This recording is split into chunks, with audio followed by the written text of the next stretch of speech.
USMLE style question. A 55-year-old man presents with right-sided ptosis, meiosis, and anhidrosis. He has no diplopia or difficulty moving his eyes. His symptoms began gradually over the past few months. He has a 40-pack year smoking history and has had a persistent cough for several months. A chest x-ray reveals a right apical lung mass. Which of the following structures is most likely affected in this patient? A. Oculomotor nerve. B. Stellate ganglion C. Optic nerve. D. Carotid artery. E. Medial longitudinal fasciculus. Answer and explanation. B. Stellate ganglion. This patient has Horner syndrome, characterized by ptosis, mild due to superior tarsal muscle involvement.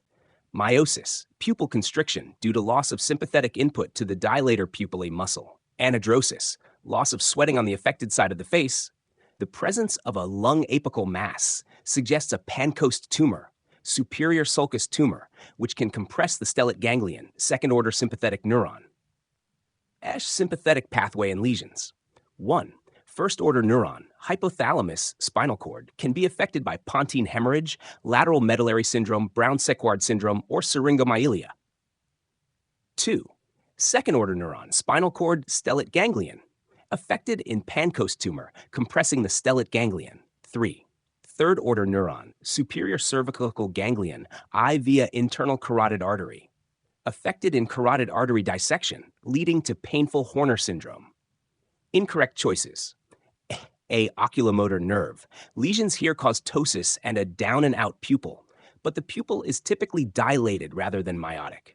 C. Optic nerve. Damage would cause vision loss and possibly a relative afferent pupillary defect, RAPD, not Horner syndrome. D. Carotid artery. Carotid dissection affects the third-order neuron in the sympathetic pathway, but is more commonly associated with painful Horner syndrome and stroke symptoms. E. Medial longitudinal fasciculus, MLF. MLF lesions cause internuclear ophthalmoplegia, I know, seen in multiple sclerosis, with impaired adduction and nystagmus of the abducting eye, not Horner syndrome. Would you like another variation of this question, focusing on a different